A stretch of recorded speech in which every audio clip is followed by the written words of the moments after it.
Hi everyone, from me, Brent Graham of Goodforthegame.co.za, and welcome to this Tour de France Stage 6 betting preview. Cavendish, what a beauty, delivers the record. He's the most prolific Tour de France winner of all time. He delivers Project 35 in no uncertain terms. If you do enjoy these previews, hit the subscribe button and hit the bell as well. Make sure you get notified of all our previews, particularly if you're a Durban July fan. Lots of content on the YouTube channel. Right, Cavendish did the business. He actually lost. Well, he didn't really have a great lead out coming in, but he actually reminded me of the Cavendish of old. The way he surfed wheels, he managed to get himself in the best position. He managed to take a gap, and he held off Philipsen, who is renowned really as the fastest rider in the field. So brilliant from the Manx missile, and so good to hear his interview afterwards. He's really just someone, when he was early on in his career, he was just a bit too arrogant for my liking, but he's really mellowed over the years. He always appreciates his teammates, and absolutely superb, and so happy he got that record. Philipsen in second, we got our money back because we took the bet with World Sports Betting, so quite pleased about that. Christoph, a very good ride from him in third, and then De Lee into fourth. He's been knocking on the door, and I wonder if stage 6 might not be his chance to get a victory. Some good rides from some of the veterans as well, Jacobsen, Ackerman, Damar, guys who've been around a while.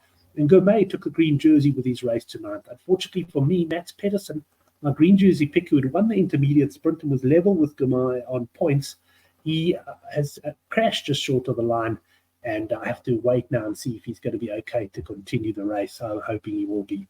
Quick yellow jersey update. We've got 6 to 10 here at Boyle Sports about Pogačar, and of course the next big rendezvous for the yellow jersey is going to be Friday's time trial.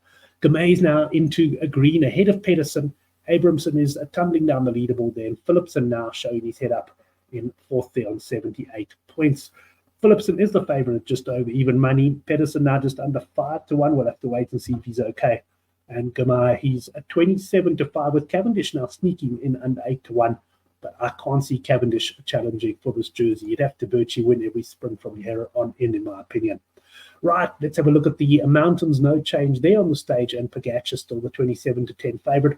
I'm starting to like my pre-race pick of Felix Gall more and more. He's 22 to 1. I'm hoping he loses time in the time trial on Friday and that he can start focusing on that jersey.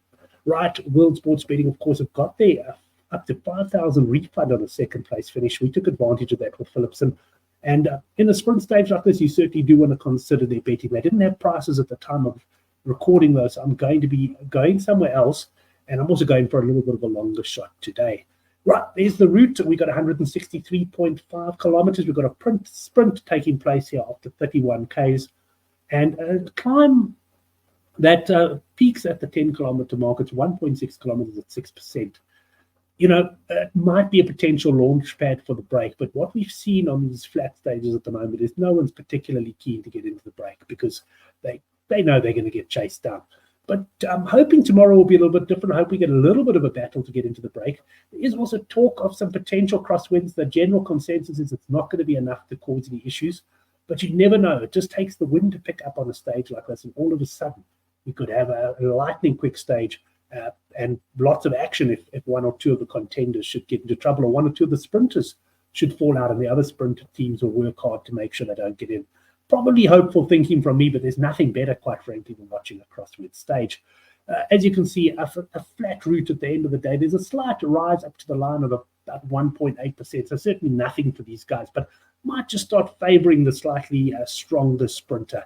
Let's have a look at the betting, and I've taken this from Boyle Sports. I hadn't looked at their prices for a while, but I got a message from them today saying they're very competitive, and I must agree they are. Their outright prices and their stage prices are good. Philipsen here, the 26 to 17 favourite. I should have probably put it in fractions because I can't tell you exactly what that is, probably around 14 to 10. And you've got Cavendish here just over 3 to 1. I have seen him quite a bit shorter than that. On De Lee, he's 83 to 10. When I started the preview, he was actually over 9 to 1, but that shortened straight away. And yeah, just to mention one or two others, Kruneberg, and he was disappointing, started his sprint from too far back today. Gourmet, of course, won the third stage, so he might get some interest there, 23 to 1. Brian Cockard, he was actually had him at 190 to 1 when I started the preview as well, and then I saw it came in. Yeah, you know, he's not fast enough really to beat these guys, but with a little uphill rise, some tight legs in the peloton, you never know, we could be in for a shock result. And that is why, and I didn't write the price in there yet because it was changing, but it was a quarter unit for me on Cockard on at 105 to 1. You're not going to do any damage at that price. And then a 1 unit on Deli. I think it says time. He's been very, very consistent. And I have a feeling that this finish is just going to suit him nicely. And I'm taking just over 8 to 1 there at Boyle Sports. You can, if you want to open an account with Boyles, you can go onto the Good for the Game website and click on the banner there, or have a look at the Tour de France preview. I'll put a link in to open an account with them. Let me know your stage predictions in the comments and how you felt perhaps about the Cavendish win. Thanks very much, everyone. We'll be back for stage 7, which will be the preview of the individual time trial.